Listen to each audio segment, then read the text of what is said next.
Good morning, sir. Good morning. We will wait 2 minutes so that other students will join, then we'll start. So I think 12 students have joined. We should start now. Yesterday I have discussed. Am I audible? आवाज आ रही है? Yes, sir, आवाज आ रहा। अच्छा अच्छा अच्छा। तो कल जो है हम लोग डिस्कस किए थे।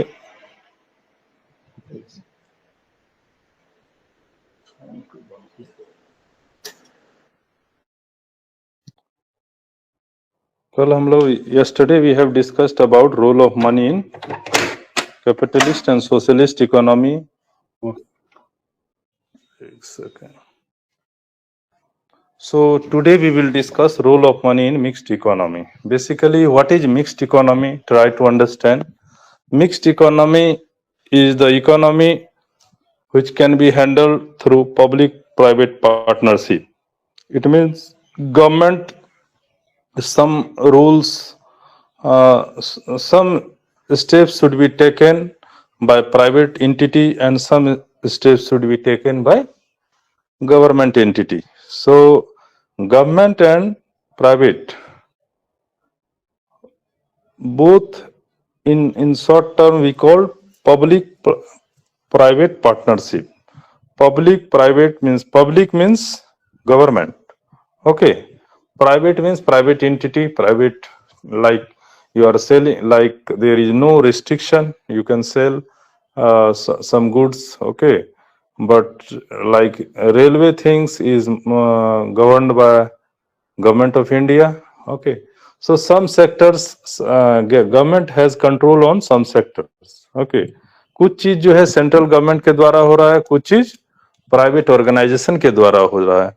तो इस तरह का कॉम्बिनेशन का जो है वो आप एग्जाम्पल मिक्स्ड इकोनॉमी, जैसे कि इंडिया का है. Currently the situation of India is mixed economy. Okay. So basically I have shared one article also yesterday. So you can see that. So basically भी स्टूडेंट जुड़ ही रहे हैं.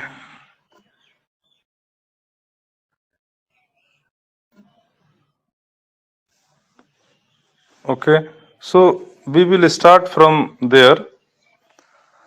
So what is the role of money in mixed economy? Okay, mixed economy, you know, mixed economy is public private partnership. So basically yesterday I have already told that the the combination of capitalism and socialism is maybe called mixed economy. Okay. So basically mixed economy is regarded as a golden mean between capitalism and socialism. That's why it is written. And it is a compromise between two opposite economic system. Okay. Compromise in the sense there is no orthodox. Orthodox means there is no orthodox that the situation should be capitalism. There is no orthodox that the situation should be socialism. Country should follow both things, capitalism and socialism. So that is called mixed economy. The rationale for such a compromise is to integrate the good features of capitalism and socialism. Basically, what is the logic to adopt public private partnership is to take characteristics, to take good things from both kind of economic scenario. Okay. So the country can take advantage of capitalism as well as socialism. Okay. In a mixed economy, private and public sector coexist. Both are existing. Okay, that is why we say coexist. The private sector operates on capitalist lines, guided by the market mechanism and the principle of maximum profit. I have already told you, if we talk about private, then they always think about profit, how to maximize profit. So principle of maximum profit, but its activities are subject to government controls and regulation to ensure that this sector grows in a manner that would be beneficial to the economy. I mean to say, uh, like one firm is maximizing his profit, but the labor who are working under that firm, they should not be exploited. They should not work more than 8 hours. Okay, and if they are working, they should get higher compensation. They should get uh, mm, additional wage, additional money. So, in this way, economy is not left entirely to the market forces, but regulation part, but it is regulated by fiscal, monetary, and direct control to achieve the national goals. So, there is government control. Means, if private entity is doing something wrong, then, like earlier there was Bombay Stock Exchange, and then further to bring competition in stock market, national stock exchange was established, and now both are regulating by SEBI, Securities Exchange Board of India, Securities and Exchange Board of India, that is located in Mumbai, and that is further governed by Ministry of Finance, that is Government of India. So in that way, it is means like if you see the situation of India, that is the mixed economy. Bharat में mixed economy का situation है. Okay, in a mixed economy of a developing nation like India, the public sector has to play a dynamic role to achieve the objective of planned economic development. The public sector in India has been given an important place in different 5-year plans of development. So basically, see, earlier there was planning commission, now that is Niti Aayog during and current government. In 2014 the name was changed, and 2015 I think. Okay, so now planning, both have same work. So planning, like a 5-year plan, country is making 5-year plan to develop. Okay, so something like everything is not controlled by private entity, something is control by government. Like आप ये समझिए, road बन रहा है, bridge बन रहा है, या जो जितना सारा चीज इंफ्रास्ट्रक्चर डेवलपमेंट हो रहा है, बना रही है प्राइवेट, लेकिन उसको रेगुलेट कौन कर रहा है? गवर्नमेंट. ऐसा नहीं कि कुछ मतलब कि कुछ ड्रास्टिक मतलब प्रॉब्लम हो जाए, ऐसा ना हो. Okay, so that is why it is return कि इंडिया में 5-year प्लान के द्वारा जो डेवलपमेंट है, the public sector in India has given an important place in different 5-year plans of development. Different 5-year plan आप पढ़ेंगे तो पहले उसमें different ये दिया गया है कि एक में पॉवर्टी को हटाना है, एक में इनइक्वालिटी को हटाना है, एक में स्मॉल सेक्टर को इम्प्रूव करना है, एक में फीमेल के एजुकेशन को इम्प्रूव करना है, एक में ओवरऑल जो है मेडिकल फैसिलिटी और जो बेसिक नीड्स है वो सब का मतलब कि अवेलेबिलिटी कराना है. तो इस तरह से बहुत सारे प्लान का अलग अलग गोल है. ठीक है, तो 5-year प्लान जो है कंट्री के ग्रोथ के लिए जरूरी है. Now other thing is prices and money play an important part in mixed economy and developing economy in determining the volume of output and employment in the private sector. So it is solely guided by the profit expectations calculated in terms of money. Further, in a developing and expanding economy who has adopted mixed economy as the pattern of development, more and more money is needed for the rapid monetization of the non-monetized sector of the economy. See, अगर development करना है तो money चाहिए, तो money किस तरह से होगा, उस चीज पे फोकस मिक्स्ड इकोनॉमी में भी किया गया है. Moreover, money will influence not only the relative shifts in the distribution of income in an expanding economy, but will also determine the allocation of limited resources to different sectors of the economy. So, the role of money in a developing and mixed economy assumes greater importance as money become an important factor of development and capital formation. देखिए, अगर जब तक पैसा नहीं होगा हम capital formation नहीं कर पाएंगे, कोई भी कंट्री का विकास या डेवलपमेंट नहीं हो पाएगा. Okay, so a developing economy is characterised by an increase in national and per capita income, It is an economy in motion in which stagnation lags behind and dynamic forces of growth are constantly at work to break through the old values and institutions. The use of money is therefore at best limited. Now, one important point we can say, in a developing mixed economy like India, the public sector is affected by the use of money partly because goods and materials have to be purchased from the private sector at rising prices, thereby raising the cost of production of various productive units in the public sector. जैसे private कोई काम कर रहा है तो वो price बढ़ाता है अपने प्रॉफिट के लिए, तो उसको गवर्नमेंट को मॉनिटर करना होता है. Again, if the rate of interest shows a tendency to rise on account of inadequate supply of money, the public sector में have to pay more on loan borrowed from the public, and the burden of the public debt may be increased. Thus, the role of money in a developing and mixed economy is more complex, for its true and real nature is not revealed during transition, and therefore lot of control is needed so as to avoid its evil effects without affecting the tempo of development. अब देखिए ये सब इसलिए बोल रहा है क्योंकि देखिए कहीं स्टॉक मार्केट में इतना पैसा लगा हुआ है, अगर वो अचानक गिर जाता है तो उसको भी मॉनिटर करना गवर्नमेंट की रिस्पॉन्सिबिलिटी है कि ऐसा ना हो कि इकोनॉमी हमारा क्रैश कर जाए. सो and that's why it's very difficult to manage both things. Money plays a significant role in mixed economy. The importance of money in mixed economy can be noted as, okay. So these point you can note down if you are writing or if you are listening, you can note down. The first point is very important, that is money as a mobilizing agent. Money जो है mobilising agent के रूप में काम करता है आपका mixed economy में.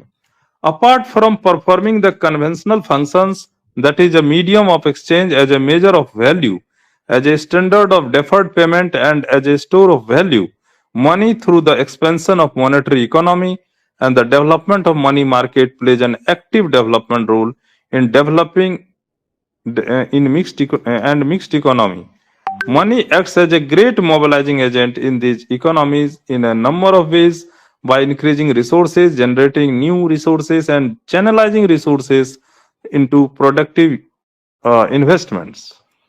Okay, so the first point which is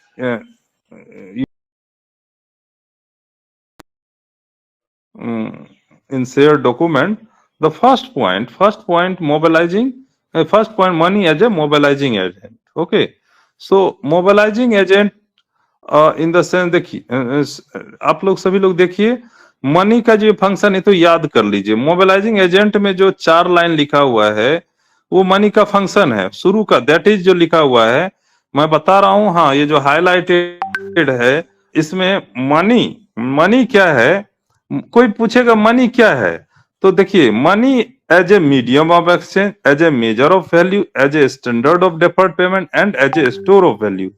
ये है मनी. ये जो आप कहीं पे नोट कर लीजिए, जो अंडरलाइन में जो दैट इज करके मनी तक लिखा हो, इसको पूरा कॉपी में लिख लीजिए या इसको सेव कर लीजिए कि कोई भी पूछेगा मनी क्या है तो मनी का 4 function: money as a medium of exchange, money as a measure of value, money as a standard payment, and money as a store of value. तो ये जो मनी का काम है इतना सारा, तो इसी को बोलता है कि मनी डेवलपमेंट के लिए, मोबिलाइजिंग करने के लिए, कोई भी चीज को इंप्रूव करने के लिए, चैनलाइज करने के लिए मनी इंपॉर्टेंट है. आप मान लीजिए मार्केट को एक्सपेंड करना चाहिए, मनी चाहिए. आप मान लीजिए कोई ब्रांच पटना में खुला है, उसका ब्रांच पूर्णिया में खुलेगा, उसका ब्रांच मान लीजिए धमधाम खुलेगा, उसका ब्रांच कहीं और खुलेगा, कस्बा में खुलेगा.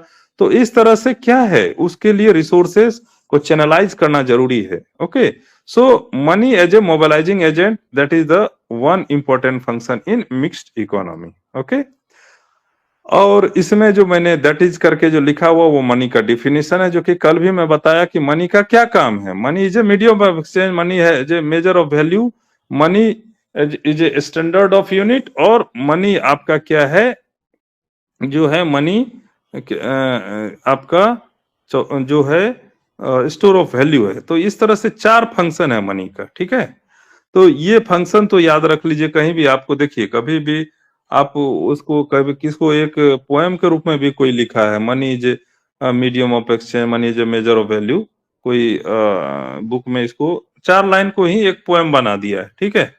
What is money? Money is a medium of exchange, money is a measure of value, money as a standard of deferred payment. Deferred याद याद बहुतों को नहीं रखता है, तो स्टैंडर्ड पेमेंट आप याद रख सकते हैं। And as a store of value, इसको हम स्टोर कर सकते हैं, ठीक है। फिर से मैं रिपीट कर देता हूं सिंपल वे में, मनी को हम एक्सचेंज कर सकते हैं। जैसे आपको मोबाइल खरीदना है, पैसा दीजिए मोबाइल खरीद लीजिए। मनी को हम वैल्यू मेजर कर सकते हैं, जैसे आप एक घड़ी खरीदे हैं या कुछ खरीदे हैं, कितने रुपये का है, इस तरह से उसका मनी के द्वारा वैल्यू मेजर हो सकता है। जैसे आप कोई ड्रेस खरीदते हैं या कोई चीज है, टीवी है, फ्रिज है, सबका एक वैल्यू दिया हुआ है, उससे हम अंदाजा लगाते हैं इस रेंज का है, ठीक है। उसके बाद तीसरा है स्टैंडर्ड ऑफ पेमेंट है, ये एक स्टैंडर्ड है, नॉन स्टैंडर्ड नहीं है। मनी देंगे आपको वो चीज, जैसे वस्तु विनिमय था पहले, कमोडिटी एक्सचेंज, उसके जगह जो है आप स्टैंडर्ड पेमेंट है। और चौथा जो स्टोर ऑफ वैल्यू, जो कि हमने पहले भी बताया था, इसको हम स्टोर कर सकते हैं। मतलब स्टोर करने का मतलब क्या, हम इसको रख सकते हैं, अधिक पैसा कैरी करके ले जा सकते हैं, ठीक है। लेकिन अभी जैसे कि अभी कुछ कुछ नियम है वो फॉलो करना होता है कि आप विदेश में कुछ पैसे 50,000 से ज्यादा नहीं ले जा सकते हैं। अभी इलेक्शन में 20,000 से ज्यादा लेके नहीं घूम सकते हैं, ठीक है। तो ये सब मतलब वो इन एडिशन थिंग है, वो आपको भी जानना जरूरी है as a means current student, okay. Now second point क्या है? सेकंड है mobilisation of saving. So second point पे आप डिस्कस अब आते हैं हम, कि सेकंड जो मनी का जो इंपॉर्टेंस है वो है mobilisation of saving. In the developing economies, saving and investment habits of the people are very poor. Expense of money market promotes liquidity and safely of financial assets and thus encouraging saving and investment. तो देखिए होता क्या है, जो गरीब आदमी, जो गरीब नहीं, जैसा कह लीजिए, जो आदमी है पहले वो कंजम्पशन का सोचता है, खाएंगे तब तो बचाएंगे, ठीक है। तो लेकिन कुछ लोग जिसे अर्न कर रहे हैं वो सब खत्म ही कर दे रहे हैं, तो उससे जो है आगे इकोनॉमी डेवलप नहीं होगा। जब तक आप सेविंग नहीं करेंगे, कोई आदमी ओवरऑल इकोनॉमी में जब सेव करके इन्वेस्ट उस पैसे को नहीं करेगा, तब तक हमारा इकोनॉमी डेवलपमेंट नहीं होगा। इसीलिए मनी को सेव करना जरूरी है, और मनी को सेव करना इसलिए जरूरी है क्योंकि उस सेविंग से आपका इन्वेस्टमेंट होगा, और उस इन्वेस्टमेंट से इकोनॉमी जो है मल्टीप्लायर इफेक्ट होगा इकोनॉमी में, और उससे जो है इकोनॉमिक डेवलपमेंट होगा, ठीक है। इसीलिए मोबिलाइजेशन ऑफ सेविंग के लिए मनी इंपॉर्टेंट है, ओके। अब तीसरा पॉइंट में आइए, एलोकेशन ऑफ रिसोर्सेस। तो तीसरा पॉइंट, जब हम एलोकेशन ऑफ रिसोर्सेस की बात करते हैं, तो उसमें money market allocate savings into production, okay. तो production saving into productive investment channel, okay, and thus it helps to achieve equilibrium between the demand for and supply of loanable fund. In this way it leads to rational allocation of resources. अब देखिए, जैसे money market allocate saving into productive investment channel, जैसे जैसे आप जैसे resources, जैसे मान लीजिए अगर कोई भी काम करते हैं तो उसके लिए आपको रिसोर्सेज जरूरी है, और रिसोर्सेज के लिए मनी जरूरी है। इसीलिए मनी का इंपॉर्टेंट रोल है। कहीं भी कोई भी फंक्शन करेंगे आपको मनी चाहिए, तब मनी रहेगा तब आप रिसोर्सेस ले आएंगे। कोई भी आप प्रोजेक्ट करेंगे, मनी चाहिए तब प्रोजेक्ट का सामान मिलेगा। तो इस तरह से कोई भी चीज के लिए, कोई भी रिसोर्सेस, एलोकेशन ऑफ रिसोर्सेस के लिए मनी इंपॉर्टेंट है। बिना मनी आप जो है, जैसे जो चीज का आपको डिमांड और सप्लाई करना है, उस डिमांड सप्लाई को इक्विलिब्रियम के लिए मनी चाहिए। मान लीजिए आपका डिमांड है 1 करोड़ बोतल का, और आप 50 लाख बोतल दे रहे हैं, तो 50 लाख और इंक्रीज करने के लिए फिर आप मनी जनरेट करेंगे, जिससे कि आपका इक्विलिब्रियम हो जाए डिमांड और सप्लाई का। जितना मार्केट में डिमांड है उतना आप फुलफिल कर पाए, okay. So in this way money is important, allocation of resources एक इंपॉर्टेंट पॉइंट है। उसके बाद आगे जो है रिसोर्स मोबिलिटी की बात करते हैं। चौथा पॉइंट, चौथा है resource mobility.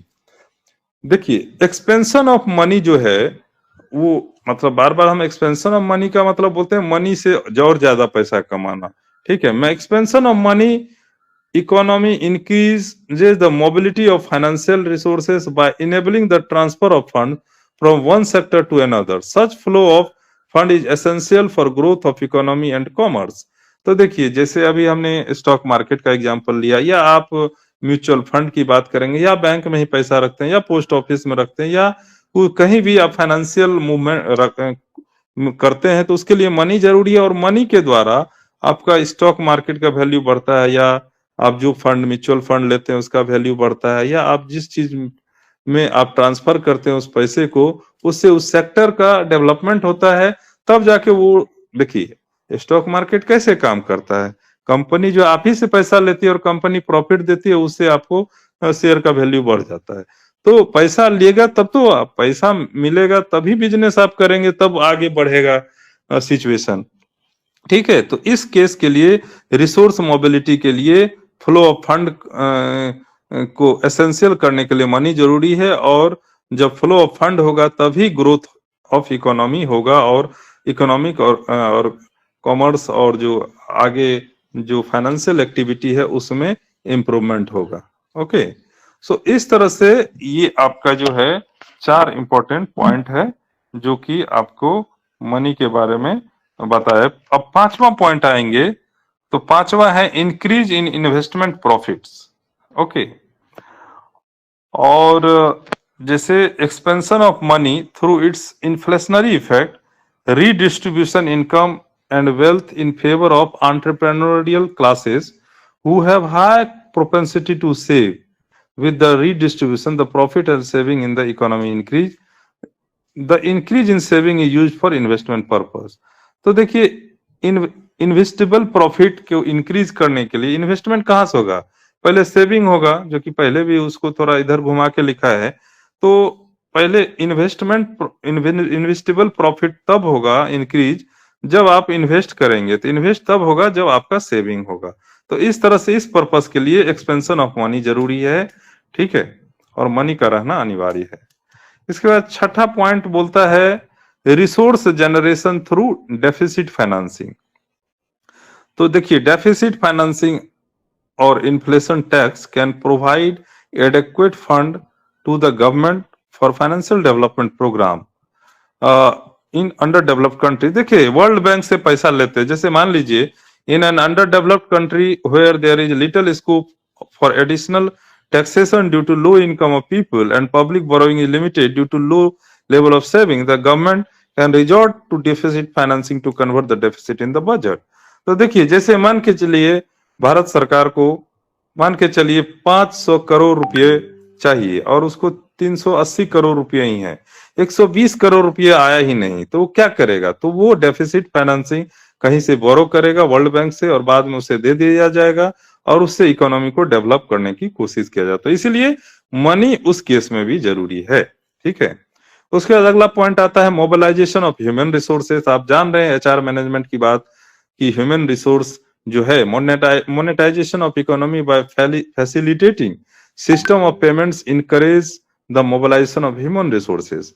Money through its inflationary role increase the aggregate demand and thus permits fuller utilization of manpower. This leads to quicker achievement of the objective of full employment. तो देखिए, जैसे मनी पावर, ह्यूमन रिसोर्स, जितना आदमी काम कर रहा है उसको आप समय पैसा दे रहे हैं, तभी वो एफिशिएंटली काम करेगा। तो इस पर्पस के लिए भी मनी जरूरी है, मोबिलाइजेशन ऑफ ह्यूमन रिसोर्सेज के लिए। ओके, अगला पॉइंट है इम्प्लीमेंटेशन ऑफ मॉनेटरी पॉलिसी। आप मॉनेटरी पॉलिसी जब भी आता है तो उसमें देखिए, एक होता है फिस्कल पॉलिसी जिसमें टैक्स कलेक्ट करता है सरकार और गवर्नमेंट एक्सपेंडिचर करता है। ठीक है, और उसके बाद जो है आपका जब डिफरेंट पॉलिसी रेट को सुधार करता है तो उसको हम बोलते हैं implementation of monetary policy.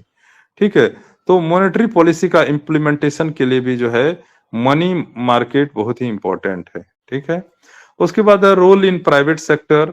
Money through market mechanism influences the decision regarding production and resource allocation in the private sector of the developing mixed economy because these decisions are solely guiding by profit motive.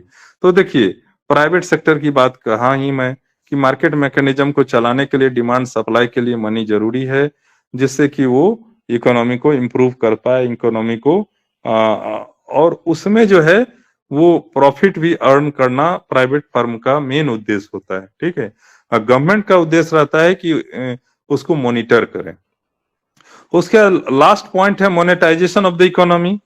तो money an important feature of a less developed economy is the prevalence of a vast non-monetized sector. As the economy develops, more and more money and monetary institutions are needed for the monetization of the economy. तो देखिए non monetization sector बोलते हैं वैसा sector जिसमें money का केवल अप्रत्यक्ष role, indirect role होता है, ठीक है। कि मनी नहीं, आप हेल्प कर रहे हैं उसमें मनी चाहिए, कभी कभी पैसे हैं आप खा नहीं पा रहे हैं, ठीक है। तो सर्विंग इज इम्पोर्टेंट। तो इस तरह से मोनेटाइजेशन ऑफ द इकोनॉमी के द्वारा नॉन मोनेटाइज्ड इकोनॉमी को भी कंट्रोल किया जाता है।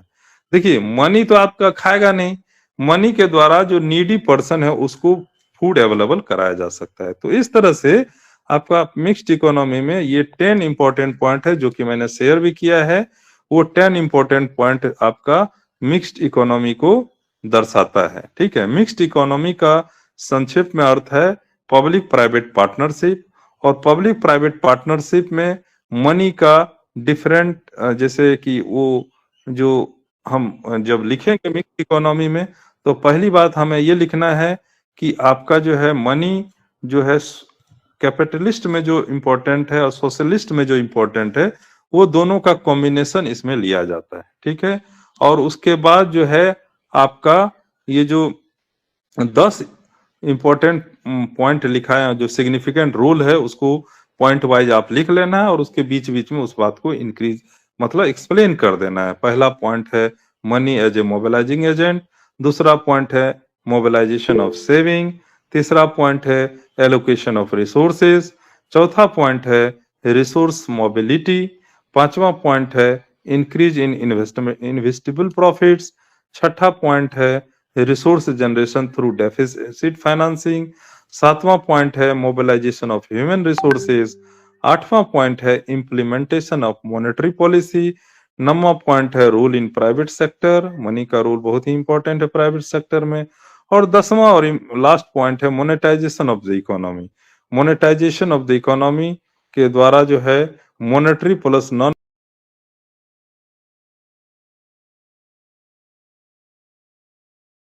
मोनेटाइज सेक्टर को भी इंप्रूव किया जा सकता है। और इस तरह से हम देखते हैं कंक्लूजन में लिखेंगे कि in this way we can conclude that money plays a significant role in mixed economy to develop to further smoothening the economy and growth of the overall country, okay, growth and economic development of the nation. तो इस तरह से आप conclude कर लेंगे और इस तरह से आपका आंसर तैयार हो जाएगा, ठीक है। तो यहां तक किसी को समझने में कोई दिक्कत है तो कोई क्वेश्चन है तो बोलिए। तो हम ये कह रहे थे कि बेसिकली आपको जो हमने बताया पहला जो यूनिट है role of money in capitalist economy, जिसमें हम बताए मनी ही सब चीज है, मनी एज ए ऑनर, ठीक है। दूसरा मैंने बताया role of money in socialist economy, उसमें बोलता है money serves as a money acts as servant, human welfare is important. तीसरा बात आती है मिक्स्ड इकोनॉमी की, जिसमें हम कहते हैं दोनों का combination, the combination of capitalism and socialism. तो वो कॉम्बिनेशन लेने के बाद जो है इस केस में हम देखते हैं कि मनी का ये इम्पोर्टेंस है, ठीक है। और इस तरह से आपका मनी का जो है जो मेन रोल है, आपको role of money in capitalist socialist and mixed economy हम लोग डिस्कस कर लिए। इसको अपने मटेरियल में मैं शेयर किया हूँ। आई थिंक कल हम डिस्कस किए थे मिक्स्ड इकोनॉमी से पहले कैपिटलिस्ट और सोशलिस्ट का, आज मैं मिक्स्ड इकोनॉमी का पीडीएफ भी कल शेयर कर दिया था। तो इस तरह से ओवरऑल जो जितना मैंने डिस्कशन किया है या आपको इससे रिलेटेड जो भी बुक मिलता है उससे आप आंसर तैयार करके रख लेंगे, एक क्वेश्चन का आंसर तैयार हो जाएगा। और कंक्लूजन मैंने जिस तरह से बताया उस तरह से आप लिख लेंगे, ठीक है, अपनी भाषा में लिखेंगे। कंक्लूजन का अर्थ होता है आप क्या कंक्लूड कर रहे हैं, यानी कि मैं जो बोल रहा हूँ आपको क्या लगता है, इसको शॉर्ट में हम 4 लाइन में क्या बोल सकते हैं, वो हो गया कंक्लूजन, ठीक है। तो वो कंक्लूजन आप उस तरह से लिखेंगे, ठीक है। और जो है इस तरह से ये आपका ये टॉपिक मतलब कि इसमें अटेंडेंस कोई ले लीजिएगा, आप लोग अटेंडेंस हमें शेयर कर दीजिएगा, ठीक है। हाँ, क्या बोल रहे हैं? कोई वीडियो चला दिया है लगता है।